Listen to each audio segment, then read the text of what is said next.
ranking the three CGI Resident Evil films today: the Degeneration, Damnation, and Vendetta. Now, sorry, I'm in a Resident Evil mood at the moment. I dropped a Resident Evil 3 review about a week ago. Um, uh, so I thought, why not? I watched these three movies over the past week or so. So these are still kind of fresh thoughts. So anyway, let's begin. Coming in at number three will be Resident Evil Degeneration. This list is pretty controversial. Controversial. So this is the first one, and in 2008, gotta be honest, the animation doesn't. Um, uh, so like, I like you got great characters. You got Leon S. Kennedy, who RPD rookie and is now a secret agent for I don't know who he works for. Because this is I think this is set maybe just after Resident Evil 4. I don't know if it's after that. I think it is. Yeah, because I'm pretty sure they mentioned something about the cult in Resident Evil 4, or is that Damnation? But basically so you get stuck in an airport and it's just kind of schlocky fun, like the usual sort of Resident Evil. Great addition was the woman on that task force, who was the sister of the main bad guy, and I think this movie probably has the most compelling villain out of the three. Sorry, I just got a notification. Um, uh, I'd say it is pretty good, although once you get out of the airport, it begins to lose a little bit of momentum. And also the main bad guy has a pretty bad British accent. So anyway, moving on. Number two. This is where it gets a little. Number two, I've got Resident Evil Damnation. Now, I like this movie.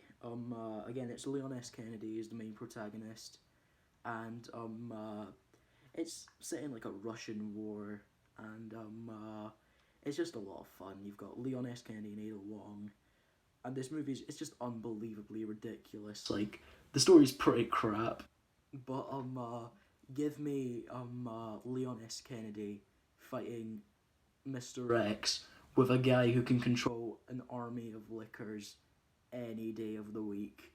I just love the final fight, and I mean, it's a bit inconsistent how there's like 20 billion lickers in the final fight. It's like when you kill one licker, another licker just appears. And it's like you kill one licker, two more appear. You kill those two lickers, four more will appear. That's what it felt like to me. It's just again like Degeneration. There's a lot of schlocky fun, and it's violent. It's brutal. It's a really well choreographed fight scene between Ada Wong and the Russian president. And this one, I'd say this one has probably the most generic villain of the bunch. And but yeah, I'd say this is definitely number two for me because in the middle it also slows down a bit. Like once you get out of the tunnels, it felt like it started to very slowly lose momentum, but then it picked itself back up again, and then it is just very satisfying at the end of the day.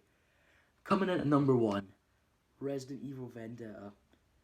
The reason why I've got this at number one is this film is it is so bad, but it's so good at the same time. Like, it's just this is by far the most over the top out of all of them. You've got Leon S. Kennedy, that big that Bane ripoff, who basically just picks up Leon S. Kennedy, throws him up, then he does a fucking supersonic homing attack, and then just slides down his arm, and then you've got the oh crap, you've got really dumb stuff like the highway chase with the dogs, just dogs running through cars and cars going boof boof, and you've got the bit that made me laugh the most was the gun from Resident Evil 3 that I used to defeat Nemesis. The big laser gun. He tried to shoot the Bane guy, it just goes for it. Fucking takes down like 5 skyscrapers at once. It did much more damage than the main bad guy. And that brings me on to the one more good thing. Chris Redfield is a great addition in this. Obviously he's the one of the main Resident Evil characters, and I thought the Doctor was a nice addition. I don't know who she is. She's probably been in other Resident Evil games, but I think she's played done. Like, I love it when because it feels like the first Resident Evil game. Someone who hasn't played the first Resident Evil game, I was recognizing most of the shots, and you get a very well choreographed fight. And the portrayal of Leon was pretty good because it gives him more personality, makes him feel more human, rather than just generic agent, which is what I've always gotten from Leon S. Kennedy. That's why I think he's overrated, because he's just got no personality. He's just like a generic agent. But now this is where this film is a bit bad. The main villain, initially I thought he started off as a good villain. He had a decent motivation. I thought he was interesting, the fact that he's not insane. He's just destroying the world out of vengeance. He's like, I'm perfectly sane, this is just revenge. But he is insane. Like, he keeps all of his friends and family's hands in a box, and his plan is the dumbest thing I've ever heard. The doctor person, she looks like his wife, therefore she's the key to his plan.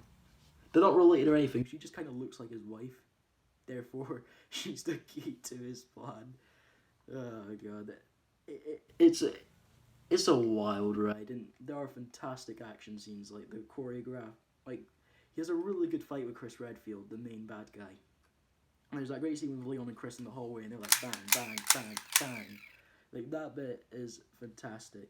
But overall, I really like all of these movies in different